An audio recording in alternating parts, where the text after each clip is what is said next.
Hey everybody, it's Hylian Alchemist, and welcome back to Let's Play Pokemon Red. In the last episode, we booted Team Rocket out of the Stealth Company, and we got our Marsh Badge from Sabrina. And in this episode, as you can see, we are back in Battle Town, and the reason for that is because the next town, which is where the next gym is located at the very southwestern part of Kanto. And it's actually a very little island, and it's actually known as Cinnabar Island. And yes, because it is an island, it actually does require more surfing routes. Yay! Surfing routes. Don't you just love them? Of course we do. Everybody loves surfing routes. It's the best thing about Pokemon. And that's why Hoen's the best when it comes to surfing routes, so... Anyway, a couple of fishermen... Wait a minute. That guy right below us. This guy here. Wait a minute. I know you. A big haul. No!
Ugh.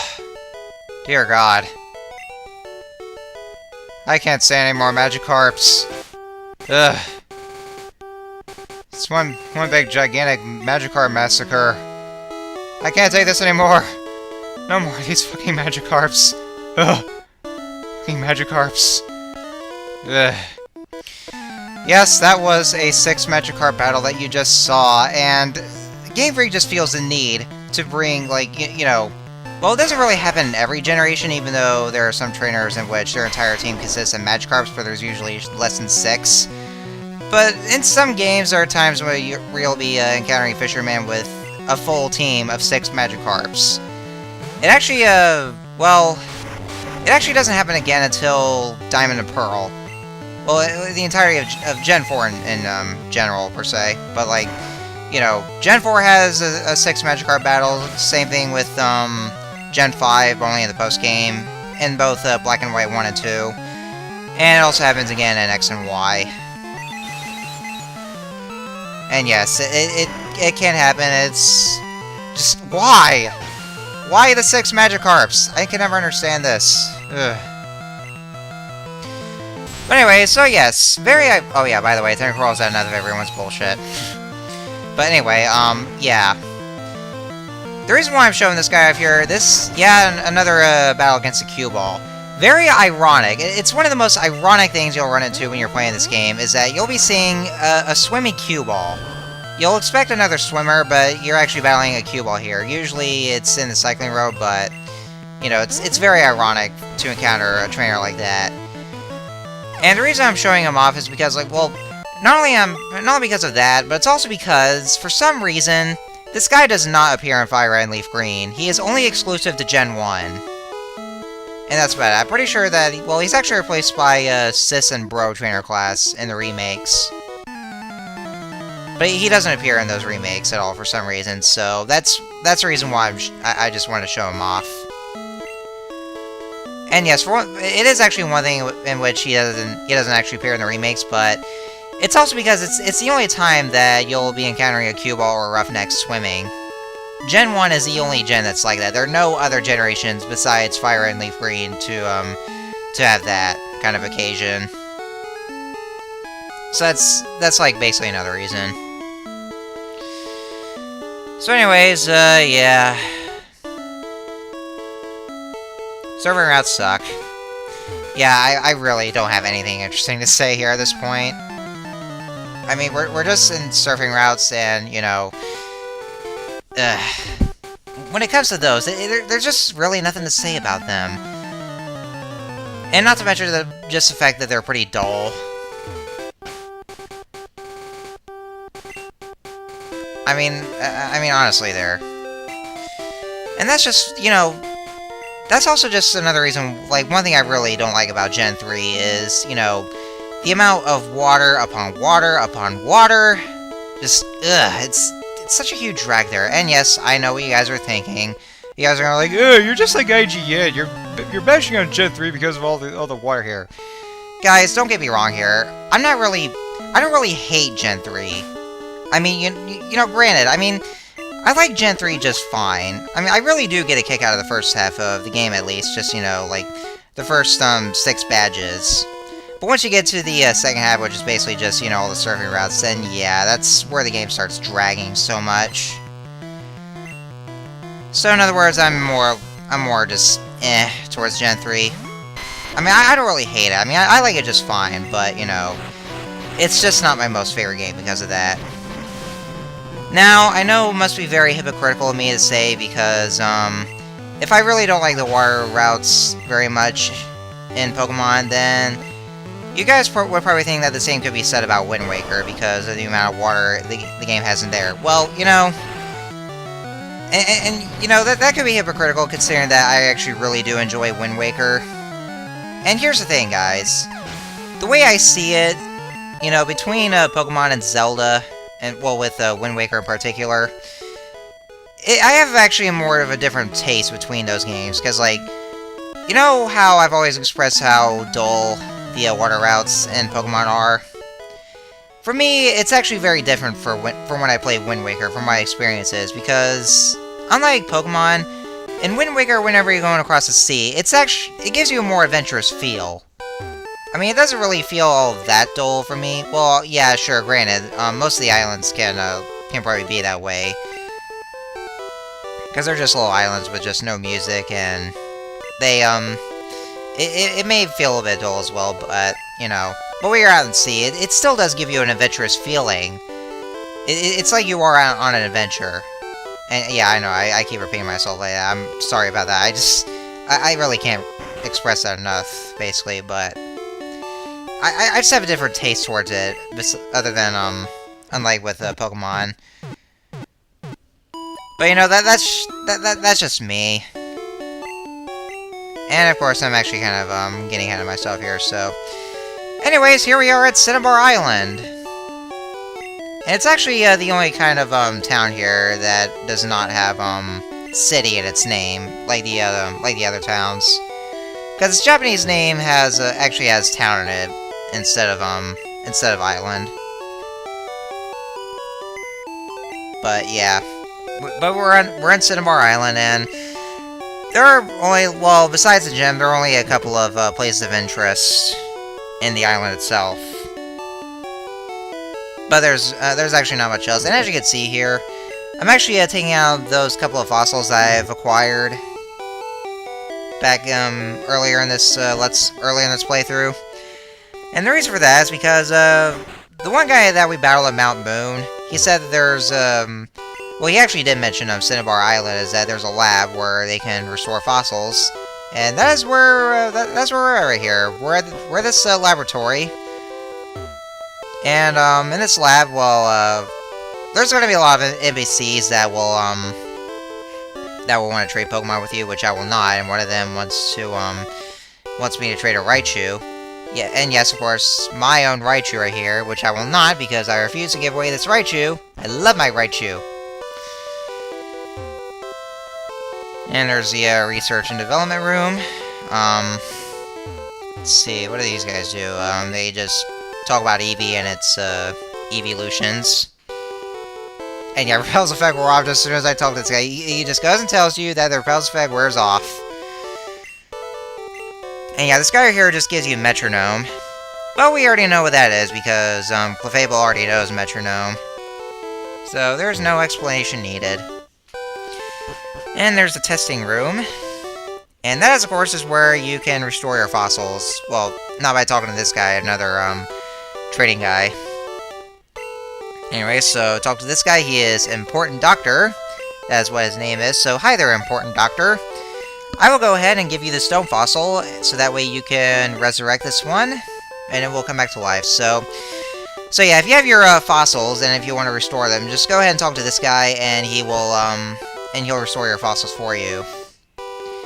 And he said it does actually take time. So, earlier examples of this, like earlier in this game, like this is actually kind of removed in later games. Well, I think starting with Gen 5, because like, what you have to do is that it requires you to just exit this room, and, well, actually not just this room, the entirety of the lab itself.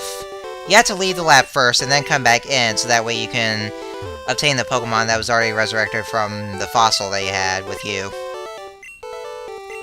Thankfully, starting with Gen 5, they actually removed that, where you just give the person, or give the guy a fossil, and then, well, in this case, it's actually a Wallman in the, museum in Nacreed City, well, also the gym. And yeah, I'm gonna speed things up here because of the fact that, just having to, leave this lab.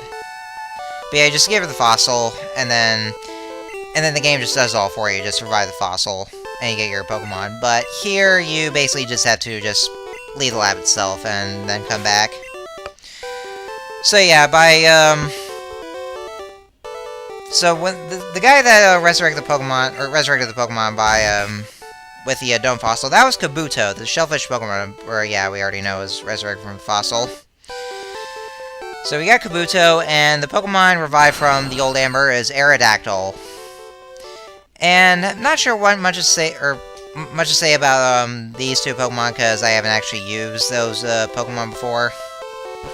Yeah, I know, I could have used Aerodactyl there, but I'd probably decide not to. I just want to keep my Fearow. And yes, with the Helix Fossil, then that's when you can revive Ammonite. And like I was saying before, Kabuto is a more offensive Pokemon, which gets a more so once it evolves into Kabutops, and I want to go ahead and explain about those evolved forms, because we're probably not going to encounter those Pokemon. But yeah, Kabuto and Kabutops are the more offensive side, while Ammonite and its evolved form Amistar are more defensive. And I think Aerodactyl will come in both ways, but I pretty much know how good Aerodactyl is, but I never actually used one myself, so... Anyway, so we got that out of the way, and now we are on our next dungeon, the Pokémon Mansion. And this mansion here, well... I gotta say here, I really don't like this mansion very much. For one thing, it's because of all the checkered patterns here where the floor is.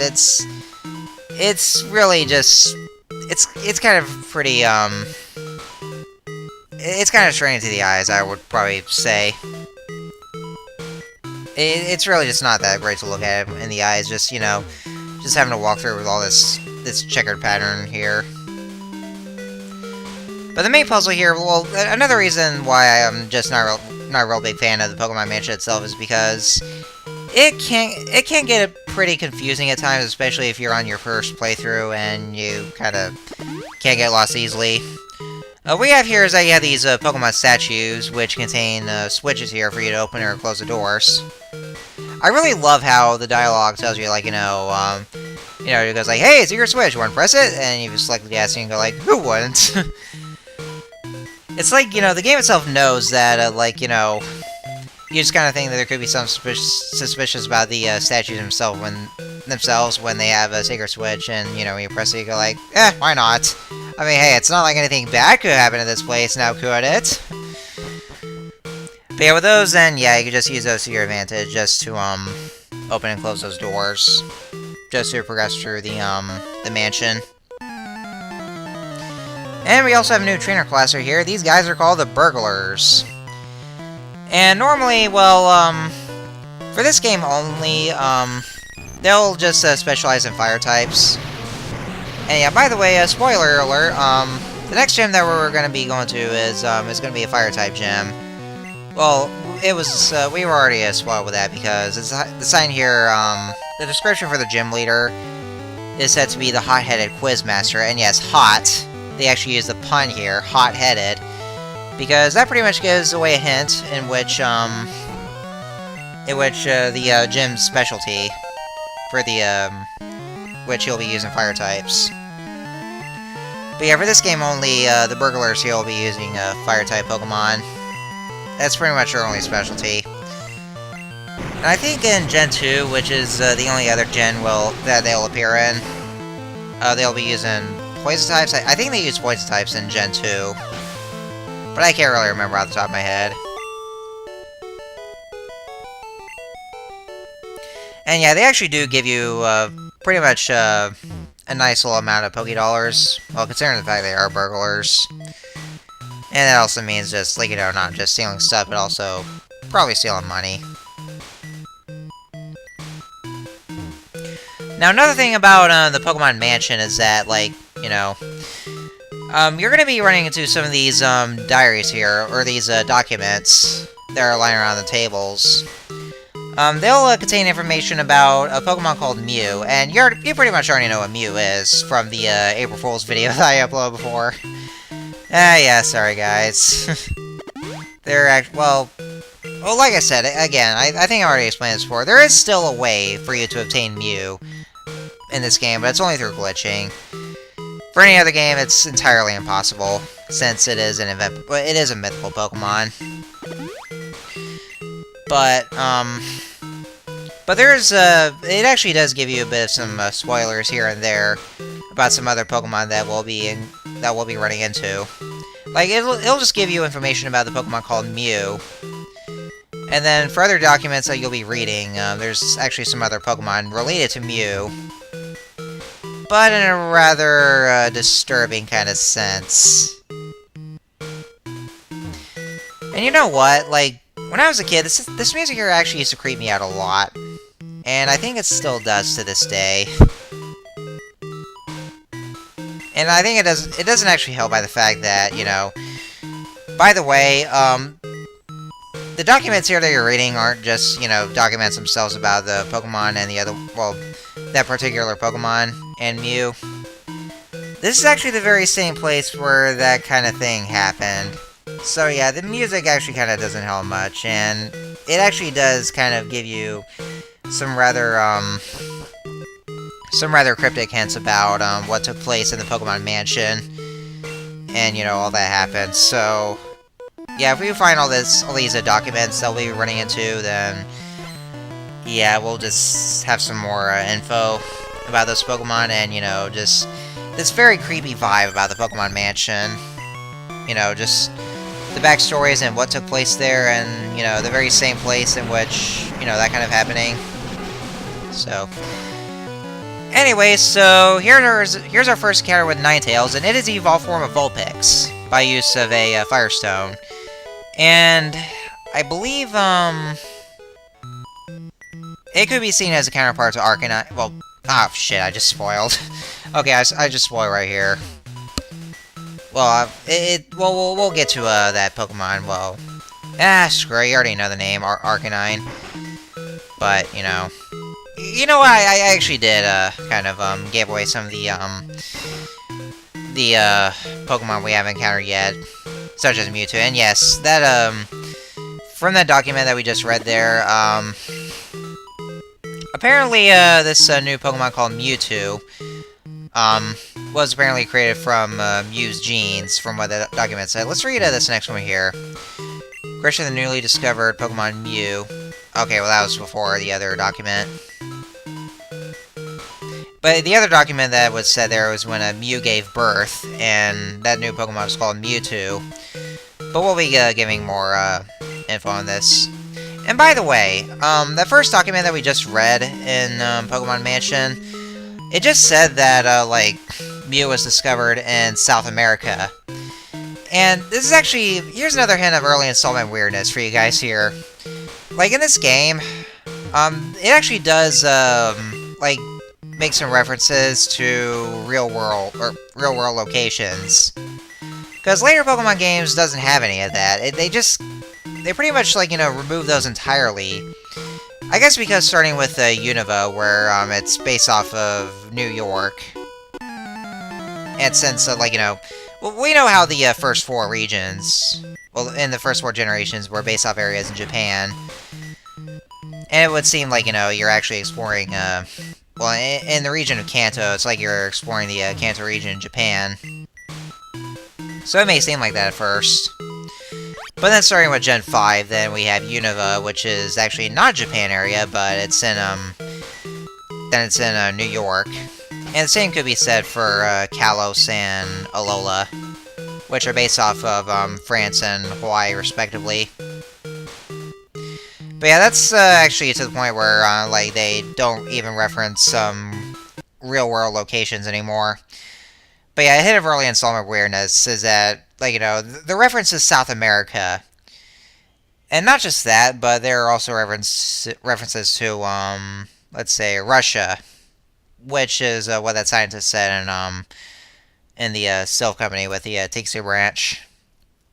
But yeah, you'll be running into some real-world references if you're playing the very early Pokemon games. Because later ones, they don't have those anymore. But yeah, that's where it said where Mew was discovered in South America. So there's that. But then again, though, because of the existence of Unova, wouldn't that be called South Unova? Nah, no, that couldn't be. That wouldn't really make sense to begin with, because it was already established that Unova, even though the name of the region is kind of play on words for United States of America, because it's essentially America, but it's still New York, basically. Well, the lower parts of Manhattan, at least, but anyway, so yeah, we're at the end of the video. I'm still talking too much even at the end. So anyway, next time on Let's Play Pokemon Red, we'll finish off the rest of Pokemon Mansion, and hopefully we will challenge the Cinnabar Island Gym and earn our next badge. So, till next time, see you guys later.